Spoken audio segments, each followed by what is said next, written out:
Hello students, आप सबको अपने एनसीईआरटी साइंस चैनल में स्वागत करती हूँ।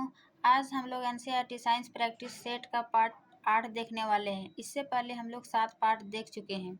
यह प्रैक्टिस सेट किसी भी टीचिंग एग्जाम्स की तैयारी कर रहे हैं छात्र छात्राओं के लिए काफ़ी महत्वपूर्ण है। चलिए शुरू करते हैं आज की क्लास। पिछली क्लास में हम क्वेश्चन नंबर 60 तक देख चुके थे। आज क्वेश्चन नंबर 61 से देखेंगे। क्या है कि निम्नलिखित कथनों पर विचार करें। समसूत्री विभाजन में 4 नई कोशिकाएं बनती है, या फिर अर्धसूत्री विभाजन में 2 समरूप संतति कोशिकाएं बनती है। असत्य कथन का चयन करें। तो कोशिका विभाजन थोड़ा सा हम डिटेल देख लेते हैं कि कोशिका विभाजन क्या है कि पुरानी सेल से नई सेल जो बनता है वो कोशिका विभाजन है। और कोशिका विभाजन तीन टाइप का होता है: असूत्री विभाजन, समसूत्री विभाजन और अर्धसूत्री विभाजन। असूत्री विभाजन में क्या होता है, या इसमें क्या होता है, दो मतलब केंद्रक कोशिकाओं में बढ़ जाता है। केंद्रक दो भागों में बढ़ जाता है। जैसे ये केंद्रक हुआ कोशिका द्रव, केंद्रक धीरे धीरे विभाजन शुरू हो जाता है और इस प्रकार ये दो पुत्री सेल का निर्माण हो जाता है। इसको एमाइटोसिस कहते हैं। फिर दूसरा क्या है, समसूत्री विभाजन। इसमें 2 संतति कोशिकाएं उत्पन्न होती है और यह केवल एक बार कोशिका विभाजन होता है।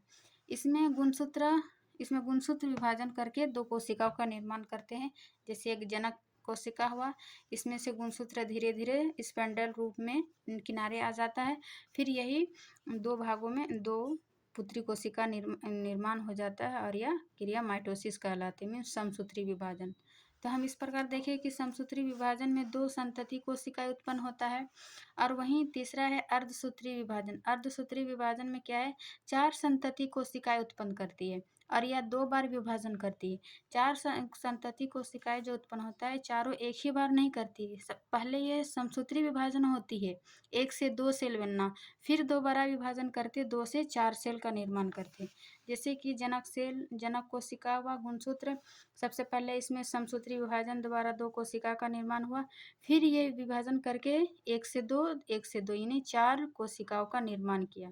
इस प्रकार की कोशिका विभाजन को मियोसिस क्रिया कहते हैं। सो अर्धसूत्री। तो हम देख ले कोशिका विभाजन 3 प्रकार के: असूत्री, समसूत्री और अर्धसूत्री। तो यहाँ पूछ रहा है समसूत्री विभाजन में 4 नई कोशिकाएं बनती। अभी हम देखें कि समसूत्री विभाजन में 2 नई कोशिकाएं बनती है। 4 संतति कोशिकाएं अर्धसूत्री विभाजन में होती है। इस प्रकार ये दोनों कथन असत्य है। तो इसका सी होगा 1 और 2, दोनों कथन असत्य है। समसूत्री विभाजन में 2 और अर्धसूत्री विभाजन में 4 कोशिकाओं का निर्माण करता है। इस प्रकार ये आप लोग याद रखिएगा। फिर है क्वेश्चन नंबर 62। क्या है, निम्नलिखित में कौन सही सुमेलित है। जैसे यहाँ ऊतक दिया हुआ है और पादप के भाग में, ये ऊतक पादप के किस भाग में पाया जाता है।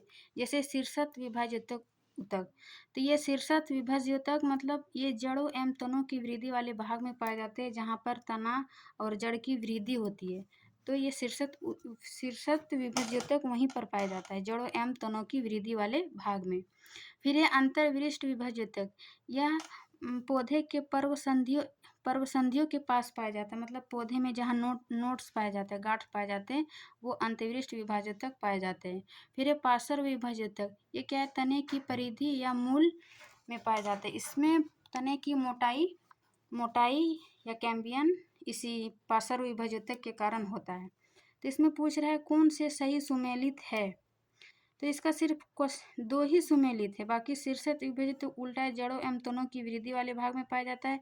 और पार्श्व विभाज्योतक तने की परिधि या मूल वृद्धि में पाए जाते हैं। और अंतर्विशिष्ट विभाज्योतक पौधे में पर्व संधियों के पास। तो इस प्रकार इसका आंसर हो जाएगा केवल 2, ए नंबर।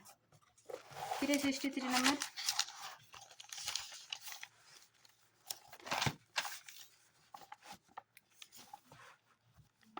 विशिष्ट कार्य करने हेतु अस्थायी रूप और आकार लेने की क्रिया कहलाती है। विशिष्ट कार्य करने हेतु अस्थायी रूप और आकार लेने की क्रिया क्या कहलाती है, तो यह क्रिया विभेदीकरण कहलाती है। विशिष्ट कार्य जब विभाज्योतक द्वारा ऊतक का निर्माण करता है, विभाजित होता है, तो ये धीरे धीरे मतलब ये इसकी शक्ति खो जाती है, विशिष्ट कार्य करने लगती है। और इसके फलस्वरूप क्या बनते हैं, अस्थायी ऊतक का निर्माण करता है। तो इसी प्रकार विशिष्ट कार्य करने के लिए अस्थायी रूप और आकार लेने की क्रिया को ही विभेदीकरण कहते हैं। तो इसका आंसर हो जाएगा सी। फिर है निम्न में से कौन सरल अस्थायी ऊतक के उदाहरण है? सरल अस्थायी ऊतक, क्या बोलते हैं, ऊतक दो प्रकार के होते हैं, सरल अस्थायी ऊतक और जटिल अस्थायी ऊतक। सरल अस्थायी ऊतक में हम देखते हैं क्या क्या आता है। इससे सरल अस्थायी ऊतक दो प्रकार के हुआ, सरल अस्थायी ऊतक और जटिल अस्थायी ऊतक। तो सरल अस्थायी ऊतक में चार आता है, जैसे पेरेन्काइमा, कोलेनकाइमा, क्लोरेन्काइमा और एरेन्काइमा। फिर वही जटिल ऊतक में जाइलम और फ्लोएम ये मिलकर जटिल ऊतक का निर्माण करते हैं। तो यहाँ पूछ रहा है सरल अस्थायी ऊतक के उदाहरण क्या है। तभी हम देखिए पेरेन्काइमा, कोलेनकाइमा, क्लोरेन्काइमा और एरेन्काइमा, ये सब क्या है, सरल अस्थायी ऊतक के उदाहरण है। और जाइलम और फ्लोएम जटिल अस्थायी ऊतक के उदाहरण है। तो इस प्रकार इसका आंसर हो जाएगा 1, 2, 3 और 6, यानी 64 का सी नंबर। फिर यह निम्न कथनों में से सत्य कथन का चयन करें। जैसे वाष्पोर्जन की क्रिया स्टोमेटा के द्वारा होता है, सही। पत्ती में छोटे छोटे छिद्र पाए जाते हैं, जिसे स्टोमेटा कहते हैं, उसी के द्वारा वाष्पोर्जन की क्रिया होती है। वाष्पोर्जन की क्रिया में क्या होता है कि जब पौधे में अत्यधिक पानी हो जाता है तो वाष्पोर्जन क्रिया द्वारा अपने पानी को निकालता है, एक्स्ट्रा पानी को, इसी को वाष्पोर्जन करते हैं। और यह पौधे के स्टोमेटा भाग में होता है। फिर जाइलम केवल जल का ऊर्ध्वाधर संवहन करता है। जाइलम तो जल का संवहन करता है, लेकिन यहाँ पूछ रहा है केवल जल का ऊर्ध्वाधर संवहन करता है, क्योंकि जाइलम जल के साथ साथ खनिज लवण का भी संवहन करता है। इस प्रकार यहाँ केवल जो सत्य कथन पूछ रहा है तो केवल इसका असत्य हो जाएगा। फिर यह फ्लोएम खनिज लवण एवं भोजन के पौधे के विभिन्न भागों तक पहुंचाता है। फ्लोएम क्या करते हैं कि पत्तियों से भोजन को पौधे के विभिन्न भागों तक पहुंचाता है, लेकिन खनिज लवण फ्लोएम नहीं पहुंचाए, ये तो जाइलम पहुंचाता है। इस प्रकार ये दोनों कथन असत्य होगा और सत्य कथन केवल एक हो जाएगा। इसका वाष्पोर्जन की क्रिया स्टोमेटा के द्वारा होता है, केवल एक। फिर है निम्नलिखित में से सही सुमेलित है। अभी हम देखें कोलेरनकाइमा, कोलेनकाइमा और स्क्लेरेनकाइमा, ये क्या था, सरल अस्थायी ऊतक का पार्ट था, 4 ठो। फिर चौथा था पेरेन्काइमा, एरेन्काइमा। तो इसमें पूछ रहा है कि कोलेरनकाइमा का क्या काम था। कोलेरनकाइमा का काम था कि प्रकाश संश्लेषण की क्रिया, और कोलेरनकाइमा पौधे में लचीपन का गुण। फिर है स्क्लेरेनकाइमा, यह पौधा का कठोर एवं मजबूत भाग होता है। तो यह पूछ रहा है सही सुमेलित है। तो इनमें से तीनों सही सुमेलित है। इस प्रकार इसका आंसर हो जाएगा उपर्युक्त सभी। इसका ये कार्य है कि क्या क्या कार्य करता है कोलेरनकाइमा, कोलेनकाइमा और स्क्लेरेनकाइमा। तो ये तीनों सही सुमेलित है। फिर हृदय की पेशी कोशिकाएं कैसी होती है। हृदय की पेशी का कोशिका में से उसका आकार कैसी होती है। तो ये बेलनाकार, शाखित एवं एक केंद्रीय होता है हृदय पेशी। ठीक है, हृदय एक पेशी ऊतक का उदाहरण है। फिर ये दूरी समय ग्राफ का प्रयोग किसे ज्ञात करने में किया जाता है। दूरी और समय, जैसे कि चारों ऑप्शन से चाल बराबर क्या होता है, दूरी बटे समय। तो दूरी और समय ग्राफ प्रयोग ज्ञात करने में चाल ज्ञात करने में किया जाता है, दूरी और समय का ग्राफ। फिर निम्नलिखित में सही सुमेलित है। इनमें से तीन समीकरण दिया हुआ, ये तीनों समीकरण गति के नियम है। गति के 3 समीकरण है, ये तीनों समीकरण गति का है। पहला है v बराबर u प्लस at, दूसरा है s बराबर ut plus half at square, तीसरा है 2as बराबर v square minus ut square. यहाँ v बराबर अंतिम वेग और u बराबर प्रारंभिक वेग प्लस a जो त्वरण t समय। तो इस प्रकार गति का पहला नियम बताता है कि वेग समय समीकरण, याद रखिएगा। मैं गति का पहला नियम क्या संबंध बताता है, वेग और समय। फिर दूसरा नियम बताता है समय स्थिति समीकरण, और तीसरा नियम बताता है वेग स्थिति समीकरण। इस प्रकार ये तीनों गलत है। पूछ रहे निम्नलिखित में से सही सुमेलित है, तो उपरोक्त में से कोई सही सुमेलित नहीं। ये समीकरण सही है 3 समीकरण, लेकिन समीकरण का स्थिति क्या है, मतलब पहला समीकरण में क्या बताता है, तो वेग और समय समीकरण यहाँ दे दिए, वेग और समय। फिर है दूसरा में समय स्थिति समीकरण, तीसरा वेग एवं स्थिति समीकरण। इस प्रकार इसका उपर्युक्त में से कोई नहीं आंसर हो जाएगा। फिर है वृत्तीय पद पर दौड़ते एथलीट्स की गति होती है। जब वृत्तीय पद पर कोई एथलीट दौड़ती है तो उसका गति त्वरित गति होता है। जो हम गति के 3 नियम पिछले पिछले पार्ट में हम पढ़ाए हैं, किसी पार्ट में 3 या 4 में, तीनों गति पूरा डिटेल से एक्सप्लेन करके बताएं। तो इसका आंसर हो जाएगा त्वरित गति। फिर ये नीचे 2 कथन दिए गए हैं, इनमें से एक को कथन ए एवं दूसरे को कारण आर कहा गया है। क्या भारी वस्तुओं का जड़त्व कम होता है। फिर है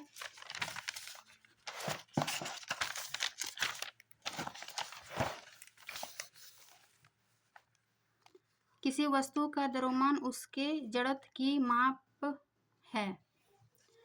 तो यहाँ पे दिया हुआ है किसी वस्तु का क्या दिया है, भारी वस्तुओं का जड़त्व कम होता है।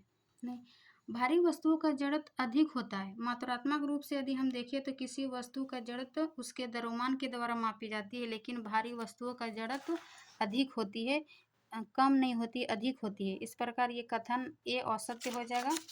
और कथन आर देखते हैं कि किसी वस्तु का द्रव्यमान उसके जड़त्व की माप है, ये सही है। मीन्स ए गलत परंतु आर सही। इसका आंसर हो जाएगा डी 71 का। देखिए किसी वस्तु का जड़त्व जो ये इसका प्राकृतिक गुण होता है, मतलब किसी वस्तु का जड़त्व मतलब कोई वस्तु विराम है या गति है, यही उसका जड़त्व है और उस गति और विराम का वह विरोध करता है। इस प्रकार उसके किसी वस्तु का द्रव्यमान उसके जड़त्व की माप है, ये सही है। फिर है तीक्ष्ण मोड़ पर मोड़ कर मोटर कार में बैठा व्यक्ति एक और झुक जाता है, क्यों। बोल रहा है मतलब जब हम रोड पर चढ़ते हैं तो मोड़ में व्यक्ति जब कार में बैठता है तो वो झुक जाता है। इसका क्या कारण है, तो कि जड़त्व के कारण वो अपनी अवस्था बनाए रखता है। जड़त्व क्या है, या तो गति अवस्था में रहता है या विरोम अवस्था में, उस गति का विरोध करता है। तो इसका मेन कारण हो जाएगा जड़त्व के कारण। फिर क्षेत्र रक्षक तेज गति से आ रही गेंद को लपकते समय हाथ पीछे खींचता है, क्यों। इसका हम जैसे ये गति का द्वितीय नियम का प्रयोग है। गति का द्वितीय नियम के अनुसार क्या करता है, जैसे क्रिकेट मैच के दौरान क्या होता है, मैदान में जो क्षेत्र रक्षक होता है वो अपने तेज गति से गेंद को लपकते समय हाथ को पीछे की ओर खींचता है। इसका मेन कारण है कि वेग गेंद की गति को शून्य करने के लिए, कि शून्य करने में अधिक समय लगता है। इस प्रकार गेंद में जो है संवेग परिवर्तन की दर कम हो जाती है। और पी इसका आंसर हो जाएगा संवेग परिवर्तन की दर को घटाने के लिए, क्योंकि जब तेज गति से आ रही गेंद का प्रभाव जो हाथों पर पड़ जाता है और अगर गेंद की अचानक रोका जाता है तो रोका जाएगा तो तीव्र गति से आ रही गेंद का वेग बहुत कम समय में शून्य हो जाएगा, अर्थात गेंद की संवेग में परिवर्तन की दर अधिक होगी। इसलिए संवेग अपने हाथों को पीछे करते ताकि हाथों में चोट ना लगे और वो अधिक कम समय में गति का वेग शून्य हो जाए। तो इसका आंसर हो जाएगा संवेग परिवर्तन की दर घटाने के लिए। फिर निम्नलिखित को सही सुमेलित कीजिए। इसमें क्या है कि गति का नियम, मतलब गति का नियम क्या बताता है, फिर या फिर संवेग या फिर गति का द्वितीय नियम या गति का तृतीय नियम। तो इसका हम आंसर देखते हैं। गति का प्रथम नियम से क्या होता है कि जब तक कोई वस्तु जड़त्व अवस्था में रहती है, जब कोई वस्तु अपने विराम अवस्था में रहती है, जब तक कि उस पर कोई बाह्य बल नहीं पड़ता है, तो ये गति का प्रथम नियम होता है। तो गति का प्रथम नियम से हमें बल का परिभाषा मिलता है, बल का। तो इस प्रकार ए का हो जाएगा 4, ए का 4, यानी हमको बी में ही फर्स्ट 1 का 4 बी में ही मिल गया। लेकिन हम इसका एक्सप्लेन देखते हैं कि गति का प्रथम नियम बल की परिभाषा दिखाता है। और फिर संवेग क्या है कि किसी वेग एवं द्रव्यमान का गुणनफल को संवेग कहते हैं। फिर गति का द्वितीय नियम से हमें वस्तु पर लगने वाले बल को मापने की विधि बताता है, यानी बल का परिणाम बताता है, गति का द्वितीय नियम। फिर गति का तृतीय नियम क्या है, प्रत्येक क्रिया के विपरीत प्रतिक्रिया पर बल लगाता है। तो इस प्रकार इसका आंसर हो जाएगा 4 बी 4 3 1 2।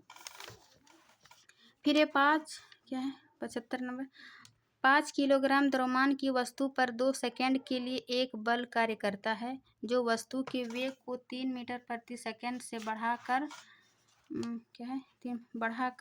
7 मीटर प्रति सेकेंड कर देता है। बल का मान क्या होगा, इसका हम बना के दिखाते हैं। दिया हुआ है 5 किलोमीटर द्रव्यमान, मतलब m बराबर 5 किलोमीटर दिया है और समय बराबर 2 सेकेंड, v बराबर 7 सेंटीमीटर अंतिम वेग और प्रारंभिक वेग 3 सेंटीमीटर। तो इसका बल का मात्रक निकालने बोल रहा है। तो बल का फॉर्मूला होता है बल बराबर द्रव्यमान into v minus u by T.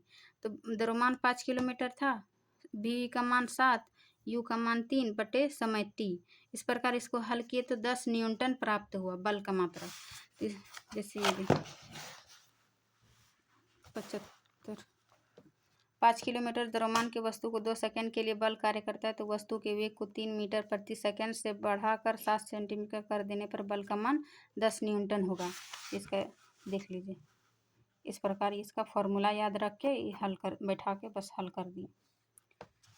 फिर है एक वस्तु का द्रव्यमान 10 किलोमीटर है, पृथ्वी पर इसका भार होगा।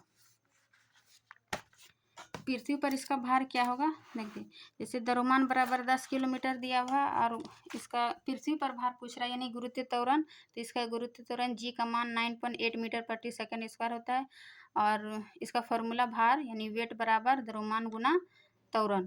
तो द्रव्यमान क्या है 10 किलोमीटर 10 kg गुना 9 यानी जी 9.8 मीटर स्क्वायर। तो इसका आंसर हो जाएगा 98 न्यूटन। वस्तु का भार 98 न्यूटन। इसका आंसर हो जाएगा 77 का सी। फिर है 78 उत्प्लावन बल के संबंध में निम्न कथनों पर विचार करें। सबसे पहले हम जानते हैं उत्प्लावन बल क्या है। उत्प्लावन बल को हम उदाहरण से समझते हैं कि जब किसी बोतल को पानी में डुबाया जाता है, हम प्रयोग में देखते हैं कि जब किसी बोतल को पानी में डुबाया जाता है तो बोतल पर जो पानी द्वारा लगने वाला ऊपर की दिशा मतलब खींचता है बोतल पानी द्वारा। तो ये पानी द्वारा जो ऊपर की दिशा, पानी द्वारा जो ऊपर की ओर लगने वाला बल जो है वही बल उत्प्लावन बल कहलाता है। यहाँ पूछ रहे हैं यह वस्तु पर नीचे की ओर लगता है। उत्प्लावन बल पानी के द्वारा ऊपर की ओर लगता है, लेकिन यहाँ दिया हुआ है नीचे की ओर। यहाँ क्या पूछ रहा है, निम्न सत्य कथन का चयन करें। ठीक, इसका परिणाम तरल के घनत्व पर निर्भर करता है। बिल्कुल सही, जितना भी मतलब तरल के घनत्व पर निर्भर करता है, ये सही है। सत्य कथन का चयन करें तो केवल 2 हो जाएगा, क्योंकि यह नीचे दिया हुआ है लेकिन उत्प्लावन बल ऊपर की ओर कार्य करता है। फिर है लोहे की कील पानी में डूब जाती है, क्यों? लोहे की कील पानी में डूब जाती है, इसका कारण होगा उत्प्लावन बल कम होने के कारण। क्योंकि उत्प्लावन बल अधिक होगा तो वो ऊपर की ओर खींचेगा, लेकिन लोहे की कील नीचे डूब रहा है मीन्स इसका उत्प्लावन बल कम है, इस कारण लोहे पानी में डूब जाती है, लोहे की कील पानी में डूब जाती है। फिर है हाइड्रोमीटर से मापा जाता है। हाइड्रोमीटर से क्या मापा जाता है, तो ये द्रवों का घनत्व हाइड्रोमीटर से मापा जाता है। और द्रवों का आयतन मापा जाता है ब्यूरेट या सिलेंडर से। आयतन, द्रवों का आयतन किसमें मापा जाता है, ब्यूरो या सिलेंडर से, लिख लीजिएगा आप लोग। फिर द्रवों का दाब मापा जाता है मैनीमीटर से। मैनीमीटर से द्रवों का दाब मापा जाता है। इस प्रकार ये आज का सेशन यहीं तक था। मिलते हैं नेक्स्ट सेशन में। वीडियो अच्छी लगी तो लाइक एंड सब्सक्राइब जरूर करें ताकि आगे आने वीडियो आप तक पहुंच सके। ये सेशन आप लोग किसी भी टीचिंग एग्जाम के लिए बहुत ही अच्छा होगा, आप लोग ज़रूर इसे देखिए, एक बार नहीं 2 बार देखें तो आप लोग को अच्छे से याद हो जाएगा। चलिए मिलते हैं नेक्स्ट क्लास में, तब तक के लिए थैंक यू।